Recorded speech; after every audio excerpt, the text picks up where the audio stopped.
Hello everyone, hello बच्चों, कैसे आप सभी लोग। तो आज के सेशंस में अपन यहाँ पे पीवाईक्यू स्टार्ट करने वाले हैं और इनका डिस्कशन करेंगे। देखो, पीवाईक्यू आप लोग अटेम्प्ट करते हो, बट उनका रियल अप्रोच कैसे होता है और उसमें से क्या क्या और पॉसिबिलिटी होती है, वो सारी चीजें डिस्कस करेंगे ना, सही से समझ के करेंगे। ओके, आंसर निकल जाता है बट एग्जामिनर क्या करता है अपकमिंग एग्जाम्स में, उसी को रेफरेंस रख के उसको नई तरह से उसकी फ्रेमिंग कर देता है, फिर हम वापस से फंस जाते हैं। लेकिन आपने सवाल तो किया है। ओके, तो इस सेशंस में और अपन सब पीवाईक्यू ना, आईयूपीएससी nomenclature is very basic topic जो हर एग्जाम में सवाल बनते हैं। और ऑर्गेनिक इसके बिना अधूरी है ना, कहीं से भी है ना। कई बार प्रोडक्ट आपको ऑर्गेनिक केमिस्ट्री में प्रोडक्ट बना के वो उसका आईयूपीएससी नाम पूछ सकता है, या आईयूपीएससी नाम देके कंपाउंड को बनवा सकता है, उसकी रिएक्शंस करवा सकता है। Number of sigma bye bonds, ये काफी कॉमन अप्रोच रहती है। तो वो सारी चीजें अपन यहाँ पे डिस्कस करने वाले हैं।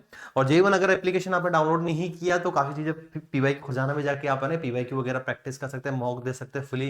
ओके, तो J1 एप्लीकेशन को जरूर से आप डाउनलोड कीजिएगा।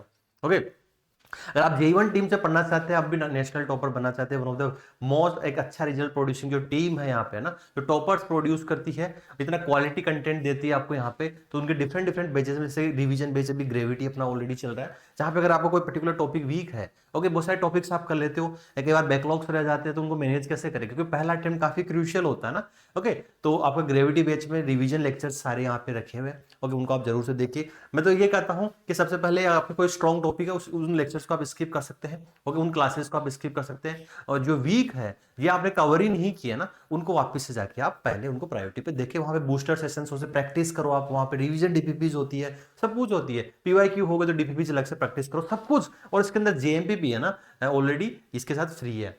ओके, ग्रेविटी बेच के साथ जेएमपी ना। तो जेएमपी देखो, full mock test predictor papers जो यहाँ पे आपके टीचर्स खुद हम ना, हम 6 लोग हैं ना यहाँ पे मिलके इन पेपर्स को बनाते हैं। क्या ट्रेंड रहता है जेई का आने वाले अपकमिंग शिफ्ट्स में ना, तो सब कुछ फुल मॉक वगैरह देना शुरू कर दो। इंडिविजुअल पार्ट मॉक भी यहाँ पे है, अगर कोई चैप्टर का आप इंडिविजुअली देना चाहो वो भी है ना। ठीक है, तो ये सब आप प्रेडिक्टर पेपर्स इंडिविजुअली बाय करने से पहले बेटर है कि आप ग्रेविटी बैच में जाके वहां पे थ्योरी के लेक्चर सब कुछ डीपीपी प्रैक्टिस डीपीपी, और उसके साथ ऑलरेडी जेएमपीपी इंक्लूडेड है, तो be the part of gravity. Okay, अब देखो है ना, यहाँ पे अपन क्वेश्चन प्रॉब्लम सॉल्विंग पे आते हैं डायरेक्टली। ओके, तो आप यहाँ पे सवाल को पढ़िए। देखो यार, और अपनी हेल्थ का जरूर ध्यान रखिए ना, जैसे कि अभी थोड़ा सा फील हो रहा होगा मेरे थ्रोट से, है ना। Okay, now winter is coming, okay started, है ना। तो थोड़ा अपना हेल्थ का भी ध्यान रखिए और पढ़ाई करते रहिए। अब देखो, इन्होंने पूछा है कि भाई 3,3 डाइमिथाइल हेक्स 1 in 4 वाइन में भाई कितने sp3 sp2 and sp hybrid carbon atoms है। काफी मतलब अप्रोच है इनकी। अब जैसे कि इस मॉलिक्यूल को आप ड्रॉ करोगे तो यह हो सकता है इसकी हाइड्रोकार्बन की रिएक्शंस आपसे पूछ ली जाए। ओके, तो ये आपको आना चाहिए भाई कितने sp3 sp2 और sp हाइब्रिड कार्बन एटम्स है। तो ये रिवर्स अप्रोच है आईपीएससी नोमेनक्लेचर की, नाम दिया हुआ है, मॉलिक्यूल का स्ट्रक्चर आपको गेस करना ना। जल्दी से बताइए भाई क्या आंसर होगा, सभी बच्चे बताओ।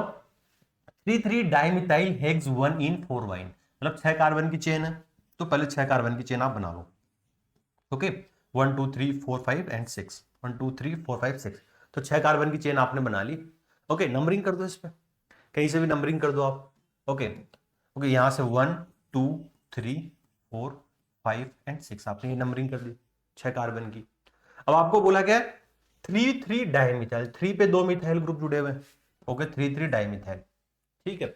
हेक्स 1 पे इन है, 1 पे डबल बॉन्ड है, और 4 पे क्या है, वाइन है। ओके, 4 पे क्या है, वाइन, ठीक है। तो इधर से अगर आप नंबरिंग करोगे तो कुछ इस तरह से इसका स्ट्रक्चर आ जाएगा। अब आपको इसमें से पूछा जा रहा है कि कितने sp3 sp2 and sp hybrid carbon atoms है, या हो सकता है इसके रिएक्शंस आपको एल्कीन के अंदर और एल्काइन की जो रिएक्शंस वो भी करवा लेना, ठीक है, तो अलग अलग वे में। ओके, हाँ, या कभी ये कंपाउंड दे दे और इसका आईयूपीएसी नोमेनक्लेचर आपसे पूछ ले, तो पूछा गया भाई कितने sp sp2 और sp3 हाइब्रिड कार्बन एटम्स है। ओके, तो sp sp2 and sp3 hybrid carbon atoms है। sp3 होने के लिए आपको कार्बन के 4 बॉन्ड ऐसे दिखने चाहिए, sp2 में आपको 3 ही बॉन्ड दिखने चाहिए, और sp में कार्बन के से 2 बॉन्ड आपको दिखने चाहिए, ठीक है। तो ये आपसे पूछा गया भाई कितने sp3 होंगे। आप देखो ये डॉट लेना ना, आप इसको एग्जैक्टली बना लो आप, है ना। इसको जब आप एग्जैक्टली बनाओगे तो ये कैसे दिखेगा, यहां से अगर आप जाओगे, that is the CH2 double bond, यहां पे CH होगा। इस पोजीशन पे अगर आप जाओगे, यहाँ पे कार्बन है, कार्बन से 3 मिथाइल जुड़े हुए हैं, फिर 2 मिथाइल जुड़े हुए ना। इस तरफ आओगे, कार्बन है, यहां से ट्रिपल बॉन्ड बनाओगे कार्बन, और ये CH3 है ना, ठीक है, कुछ इस तरह से ना। वैसे लीनियर है, मैंने थोड़ा टेढ़ा बनाया इसको ना। हाँ, चलो बताओ, what is the sp3, sp3 की अगर अपन चलते कौन कौन सा कार्बन एटम्स, sp एक कार्बन के 4 ग्रुप जुड़े हुए हैं, 1 ओके 2 3, ये sp3 है, 3 एंड 4 ओके। तो वैसे आंसर तो वैसे निकल गया भाई 4 sp3 है ना, लेकिन बाकी के भी सोल्व करो ओके। हाँ जी, अब इसमें देखो sp3 के अलावा अब sp2 आपसे पूछा गया है। sp2 मतलब एक कार्बन के 3 बॉन्ड बने हुए होना चाहिए, यहाँ पे 2 हाइड्रोजन से एक डबल बॉन्ड इधर है, तो ये sp2 हो गया। तो इधर देखो एक डबल बॉन्ड इधर, एक सिंगल सिंगल 3, तो ये sp2 हो गया, ठीक है। और इस पे ना sp2 कितने हुए, 2 हुए। आपसे पूछा जा रहा है sp कितने होंगे ना, sp बॉन्ड कितने होंगे। sp बॉन्ड पे आप ध्यान से जाओ, मतलब एक कार्बन से 2 बॉन्ड बने हुए होना चाहिए, ठीक है। इधर तो आ गए, इधर देखो एक सिंगल बॉन्ड एक ट्रिपल बॉन्ड, 2 बॉन्ड बने हुए, 1 2 ओके। तो 4 2 2 is the answer for this one है ना, यार सिंपल है। या हो सकता है इसकी रिएक्शन आपसे पूछ ली जाए ओके, नेमिंग आपको लिखना आना चाहिए। नाउ दिस वन है ना, इसको सोल्व करो ओके। इसका what is the correct IUPAC name of the following compound, इस कंपाउंड का करेक्ट आईयूपीएसी नेम क्या होगा। अब देखो पहले ध्यान से देखो ना, ये कौन सा प्रिंसिपल फंक्शनल ग्रुप है।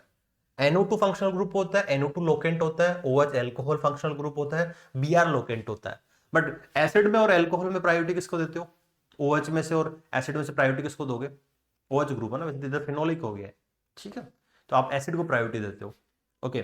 तो एसिड को नंबर 1 मिलेगा 1 ओके। उसके बाद में ये आपका प्रिंसिपल फंक्शनल ग्रुप है। अब बाकी के सारे OH Br और NO2 क्या हो जाएंगे, लोकेंट हो जाएंगे। फिर लोएस्ट लोकेंट रूल लगा दो, फिर नंबर 2 इधर करोगे, 3 4 5 एंड 6 है ना, तो लोकेंट को छोटा नंबर मिलेगा। तो अब येलो में अगर आप जाओगे, येलो में लोकेंट को कितना मिला, 2 3 एंड 5, 2 3 5 लोकेंट को मिला है। अगर आप इस डायरेक्शन में जाते हो कि नहीं सर, हम तो यहां से इसको 2 देंगे, ये 1 है, ये 2 है, ये 3 है, ये 4 है, ये 5 है, ये 6 है, तो रेट में लोकेंट को नंबर कितना मिलेगा। अब आप ध्यान देखो 3 ओके 5 एंड 6, तो पहला कंपैरिजन करोगे ना, फर्स्ट कंपैरिजन करो ना ओके। पहला कंपैरिजन जब आप करोगे, यहां से पता चल जाएगा लोएस्ट लोकेंट टूल, तो येलो जीत जाएगा, ठीक है। तो ये माइंड में कर सकते हो, लिख सकते हो एक बार है ना, एग्जाम में ना गलती हो जाती है कई बार ओके। जब बहुत सारे लोकेंट दिए हुए ना, तब सबसे बेस्ट तरीका होता है आप लिख लो आराम से ना, ठीक है ओके। अब इसको फिर अल्फाबेटिकल ऑर्डर में लगा दो, क्या आंसर होगा ओके। 3 पे ब्रोमो, 2 पे hydroxy, now this will be the locant, 3 bromo 2 hydroxy 5 nitro okay. तो आंसर क्या हो जाएगा, 3 bromo 2 hydroxy 5 nitro benzoic acid is the answer for this one okay. हाँ अल्फाबेटिकल ऑर्डर में जरूर से रखना, देखो BHN डन, सिंपल था है ना। हाँ इसमें देखो which of the following is the correct IUPAC name of the given organic compound, ये सवाल पहले भी आया होगा आपके प्रीवियस एग्जाम से, अगर आपने सही से किया होगा ओके है ना। तो इसकी देखो फ्रेमिंग देखो, उन्होंने सही से यहाँ पे HHBr अलग से दिखाया है ना। तो what is the correct IUPAC name of the following compound, देखो दो तरह से इसकी नेमिंग आप लिख सकते हो है ना, दो तरह से इसकी नेमिंग आप लिख सकते हो। पहले सबसे बड़ी कार्बन चेन, उसमें पाई बॉन्ड आना चाहिए ओके। अगर आप नेमिंग करते हो, अब आप मुझे बताओ 1 2 3 एंड 4 है ना, एक नेमिंग का तरीका ये हो गया। पाई बॉन्ड को हमें सबसे छोटा नंबर देना है, 1 2 3 एंड 4। आप ध्यान से देखोगे तो ग्रीन में भी पाई बॉन्ड को 2 नंबर मिला है और रेड में भी पाई बॉन्ड को 2 नंबर मिला है, तो पाई बॉन्ड को तो छोटा नंबर दोनों तरफ से मिला है। अब आप मुझे बताओ कि हु विल विन, ग्रीन और रेड, विच किस तरफ से आप नेमिंग करोगे है ना, कौन सा विन होगा, रेड और ग्रीन, बताओ। फिर पाई बॉन्ड को छोटा नंबर आपने दिया, उसके बाद में आप लोएस्ट लोकेंट रूल लगाते हो। ग्रीन में अगर लोकेंट की तरफ जाओगे 1 2 3, तो ग्रीन में लोकेंट कितने पे आएगा, ग्रीन में आप लोकेंट को देखोगे तो सर ग्रीन में लोकेंट 3 पे आएगा और 4 पे आएगा, 3 पे मिथाइल 4 पे ब्रोमीन। रेड में लोकेंट किस पे आएगा सर, देखो रेड में जाओगे तो 1 पे ब्रोमीन आएगा और 2 पे मिथाइल आएगा। तो पहला जब आप कंपैरिजन करोगे ग्रीन और रेड में से, तो रेड दी जाएगा क्योंकि रेड छोटा है, तो रेड की तरफ से आप नंबरिंग करोगे ना कि ग्रीन की तरफ से। इज इट क्लियर, डन है जी ओके। तो सभी बच्चों ने कर दिया, ये सही है ना। तो आप देखो कहां पे आएगा, 1 पे ब्रोमो आएगा, 2 पे मिथाइल आएगा ओके, ब्यूट 2इन, 1 ब्रोमो 2 मिथाइल ब्यूट 2इन, तो थर्ड ऑप्शन आपका आंसर हो जाएगा यहां से ओके। बी का ब्रोमो पहले आएगा ना, तो ये ध्यान रखो, ये काफी मतलब गलती करते हैं, मतलब काफी बहुत ही बेसिक सा सवाल है, रिपीट होता है फिर से। हाँ इसमें देखिए बताओ, what is the correct IUPAC name of the following compound, अभी पॉलीफंक्शनल ग्रुप आ चुके हैं, इसमें OH जुड़ गया तो एल्कोहल हो गया ओके, एल्कोहल हो गया आपका। और डबल बॉन्ड वगैरह आ गए। तो एल्कोहल तो प्रिंसिपल फंक्शनल ग्रुप तो एल्कोहल ही है, इसको नंबर 1 दोगे। फिर हम क्या करेंगे, फिर हम डबल बॉन्ड को मल्टीपल बॉन्ड को छोटा नंबर देंगे। फिर मल्टीपल बॉन्ड के बाद भी हम लोकेंट पे आते हैं। तो इधर देखो, ऊपर की तरफ जाओगे 2 3 4, तो इधर से 4 नंबर मिलेगा पाई बॉन्ड को ना। अगर हम नीचे की तरफ से जाते हैं, अगर हम नीचे की तरफ से जाते हैं तो इधर देखो, अब इधर 2 पे ही मिल गया, तो बस इधर से चलेंगे, खत्म कहानी। 3 4 एंड 5, ओके डन। तो 4 पे क्या हो गया, this is ethyl group, 4 ethyl, okay 4 ethyl है ना। ओके साइक्लोपेंट 2 इन 1 ओल है ना। अब देखो ये OL है ना, ओ आगे AEIOU, तो ENE का E हटा देते, YNE का E हटा देते, इसलिए पूरा ENE नहीं लिखा उन्होंने है ना, ENE ही, ठीक है। तो इसमें से जब है ना यहाँ पे OAEIOU आता है ना फंक्शनल ग्रुप का, तो इसको हटा देते हैं E को है ना, इसलिए आंसर हो जाएगा that is the fourth option is the answer for this one. तो 4 इथाइल साइक्लोपेंट 2 इन 1 ओल alcohol is a functional group. वैसे नेग्लेक्शन से भी आप कर सकते हो, ठीक है। ओके तो ये काफी सिंपल सवाल था, बट इसी में लोग गलती कर देते हैं, हमें लगता है क्या हलवा सवाल है। हाँ जी ये बताओ, अब इसमें एक फंक्शनल ग्रुप दिया हुआ और मल्टीपल बॉन्ड गिवन है, अब कैसे नेमिंग करोगे। फंक्शनल ग्रुप और मल्टीपल बॉन्ड में हमारी पहली प्रायोरिटी होती है फंक्शनल ग्रुप को सबसे छोटा नंबर मिले। ओके अब ये तो लीनियर चेन है, अब नंबरिंग कर लेते हैं, जैसे 1 2 3 4 5 6 एंड 7, एक तरह तो ये है, और एक तरीका ये है कि सर मैं इस तरह से नंबरिंग कर दूं 1 2 3 4 5 6 एंड 7।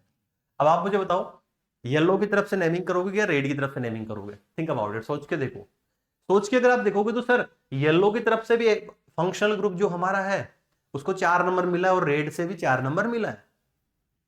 ओके तो फंक्शनल ग्रुप तो चलो ठीक है, दोनों तरफ से सर सबसे छोटा नंबर मिल रहा है, सेम ही नंबर आ रहा है 4 4। लेकिन येलो में अगर आप जाओगे, तो येलो में अगर आप जाओगे तो सर लोकेंट को कितना नंबर मिल रहा है, लोकेंट मतलब यहाँ पे मल्टीपल बॉन्ड है, यहाँ पे लोकेंट अभी नहीं है ना, मल्टीपल 1 एंड 6, येलो में 1 एंड 6 मिल रहा है, येलो में 1 एंड 6 मिल रहा है नंबर हमें, है ना, ठीक है। मल्टीपल बॉन्ड को 1 एंड 6, रेड में देखो मल्टीपल बॉन्ड कितना नंबर दे रहा है 1 एंड 6, मतलब डबल बॉन्ड को 1 और ट्रिपल बॉन्ड को तो ये 1 एंड 6, तो ये भी टाई हो गया, मल्टीपल बॉन्ड का रूल भी टाई हो गया भाई, मल्टीपल बॉन्ड को दोनों तरफ से छोटे नंबर मिल रहे हैं सेम।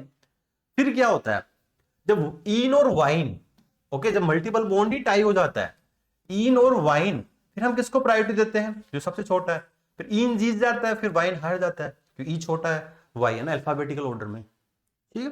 तो कौन सा जीतेगा बताओ, रेड या येलो, कौन जीतेगा बताओ, रेड या येलो, है तो रेड जीत जाएगा ना, क्योंकि रेड में क्या है, रेड में अगर आप ध्यान से देखोगे, रेड में इन को छोटा नंबर मिल रहा है और उधर से येलो में वाइन को छोटा नंबर मिल रहा है, तो रेड विल विन है ना, तो रेड जीत जाएगा। ओके तो रेड विल विन, ठीक है, तो फिर आपका रेड जीत जाएगा, डन है जी, ठीक है यस। अब बताओ मुझे यहां पे क्या होगा, 1 पे इन है 6 पे वाइन है ना, बस। ओके तो अगर आप ध्यान से देखोगे, हैप 1 इन 6 वाइन 4 ओल है ना, जैसे मैंने आपको बताया AEIOU अगर होता है आपके फंक्शनल ग्रुप की नेमिंग में ना, सफिक्स में ना, तो फिर आपका ये वाइन का E और ENE का E हटा देते हैं ना, तो fourth option is the right answer for this one. Okay हाँ जी ये बताओ, in the given structure number of sp and sp2 hybridise, तो यार ये काफी उनका तरीका होता है, या इसके रिएक्शंस आपको पूछ ले, कई बार कंपाउंड का नेम दे के ना, तो ये तो डायरेक्टली उन्होंने दे दिया, आसान कैटेगरी में हो गया। इसी का अगर IUPAC नेम होता फिर आपको स्ट्रक्चर ड्रॉ करना पड़ता, फिर स्ट्रक्चर से आप जाते वहां पे sp और sp2 हाइब्रिड। अब इसमें भी पता है बहुत सारे बच्चे गलती क्या करते हैं, बहुत जल्दी भावनाओं में बह जाते हैं, और वो इतना ही पढ़ते हैं sp और sp2 हाइब्रिड एटम्स। इन्होंने क्या बोला है, sp and sp2 hybrid carbon atoms बोला है, नाइट्रोजन भी है इसमें ना, ओके तो उसका आपको ध्यान रखना है। अब जैसे sp और sp2 को समझ में आ गया, sp में 2 बॉन्ड बनेंगे, sp2 में कार्बन एटम्स 3 बॉन्ड बनाएगा।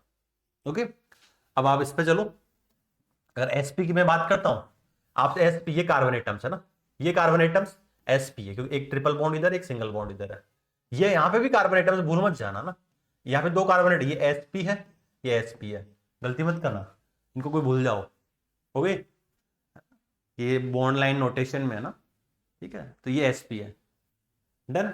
तो आपके कितने sp आ गए, sp हाइब्रिड कार्बन आ गए 3, नाइट्रोजन नहीं बोला उन्होंने है ना, कार्बन ही बोला, 4 मत कर देना, क्योंकि पहला ऑप्शन 4 ही रखा हुआ है। फिर sp2 कार्बन एटम्स, ये sp2 क्योंकि यहाँ पे हाइड्रोजन हुआ, एक बॉन्ड इधर हुआ, डबल बॉन्ड इधर है, तो 3 बॉन्ड इस कार्बन ने बना रखे, तो ये sp2 है, ये sp2 है ना। अब इंडिविजुअली मत ड्रॉ करो ना, वैसे बना लो, ये भी sp2 है, sp2 और दिस इज sp2। ओके, और कोई sp2 कार्बन दिख रहा है क्या आपको? और ये एक sp2 कार्बन अपना ये है, ठीक है, एक सिंगल बॉन्ड डबल बॉन्ड इधर से ना, तो 5, ठीक है, तो 3 and 5 is the answer for this one. तो ये सिंपल कैटेगरी वाला सवाल आ गया। हाँ देखो, ये फिर से देखो, ये रिपीट हुआ। Number of sigma and pi bonds is the following compound, तो कितने सिग्मा और पाई बॉन्ड हैं? ओके, अब इन्होंने क्या बोला है, 1,3 डाइन 5 वाइन, 1,3 डाइन 6 कार्बन की चेन बना लो पहले तो, 1 2 3 4 5 and 1 2 3 4 5 and 6 hex 1,3 diene. Okay, 1 3 1 2 3 है ना, 1 2 3 4 5 और 5 वाइन है ना, ठीक है, ये इन्होंने बोल दिया। ओके, तो ये 1 है, ये 2 है, ये 3 है, ये 4, ये 5 एंड ये 6। तो इन्होंने बोला है हेक्स 1,3 डाइन। ओके, 1,3 डाइन 5 पे वाइन, ट्रिपल बॉन्ड आया हुआ। ये क्या आईयूपीएसी नेम करेक्ट है क्या? अब पहले देख लो इस कंपाउंड का, इस कंपाउंड को अगर आपको आईयूपीएसी नेम लिखना होगा तो सही है क्या? इधर से नेमिंग करोगे तो 1 2 3 4 5, हाँ मतलब इधर से नेमिंग इधर से करो या इधर से करो, आप टाई हो जाएगा, फिर आपका ईन और वाइन में ईएन जीत जाएगा, तो इसलिए हमने इस तरफ से नेमिंग करी। पूछा गया number of sigma and pi bond बताओ, सिग्मा और पाई बॉन्ड बताओ।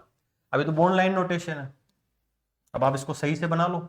यहाँ पे कार्बन है CH, तो ये ट्रिपल बॉन्ड C, यहाँ पे क्या CH है, डबल बॉन्ड C, ये H है, ये CH है, डबल बॉन्ड CH2 है, ठीक है।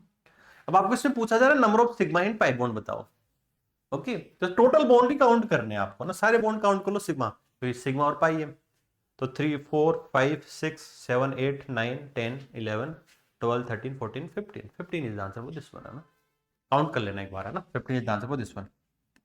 सही से वापिस से है ना, एक बार रिवर्स अप्रोच से वापिस चेक कर लिया करो, कि कई बार गलती हो जाती है, कोई हाइड्रोजन मिसिंग ना हो, या कई बार हम 5 बॉन्ड बना देते हैं। ओके, पहले एक बार देख लो ना यहाँ से ध्यान से, भाई कार्बन के हमने 4 ही बॉन्ड बनाए, बहुत बहुत कॉमन सी मिस्टेक होती है। ओके, 3 4 5 6 7 8 9 10 11 12 13 14 15, तो 15 is the answer for this one. Okay, हाँ अगेन है ना, इसको आप खुद से सोल्व कर सकते हैं। ये total number of sigma in pi bond present in the following molecule, ये इसी की अब देखो उस सेम शिफ्ट में, फर्स्ट शिफ्ट में ऐसा सवाल था, सिमिलर सा सवाल उन्होंने दूसरा मॉलिक्यूल देके बना दिया, तो you should comment the answer of this one है ना, यहाँ पे इसका आंसर आप कमेंट कर सकते हैं, इसको सभी बच्चों को आना चाहिए। ओके, तो देखते हैं। ओके, इसका you can comment the answer of this. हाँ, अब ये देखिए इस सवाल में उन्होंने क्या पूछा है, IUPAC name of the following compound. अब आप इधर देखो, एक एस्टर ग्रुप है और एक एसिड है, तो प्रायोरिटी किसको देते हैं? हम एसिड को देते हैं, principal functional group will be acid. Okay, तो नंबर 1 इसको दे 1 2 3 4 5 एंड 6 है ना, ठीक है, 6 पे आप चले गए। हाँ, अब इधर देखो, ये क्या है 6 पे है ना, अब ester is the part of, okay, ester is the part of principal carbon chain, तो ये ग्रुप क्या है? मिथॉक्सी कार्बोनिल है ना, तो ये कौन सा ग्रुप है बच्चे? दैट इज द मिथॉक्सी, और इसको हम क्या बोलते हैं? कार्बोनिल। तो 6 पे मिथॉक्सी कार्बोनिल है, और 2 एंड 5 पे क्या है? डाइमिथाइल। मिथॉक्सी में ध्यान से देखो ना, मिथॉक्सी METHOXY, मिथॉक्सी कार्बोनिल, और मिथाइल में METHYL, तो यहां पे टाई होगा। ओके, तो O पहले आएगा ना, ठीक है, अल्फाबेटिकल ऑर्डर में, तो इसलिए तो 6 पे मिथॉक्सी कार्बोनिल और 2 एंड 5 पे डाइमिथाइल हेक्सेनोइक एसिड है ना, तो A option is the answer for this one, ठीक है।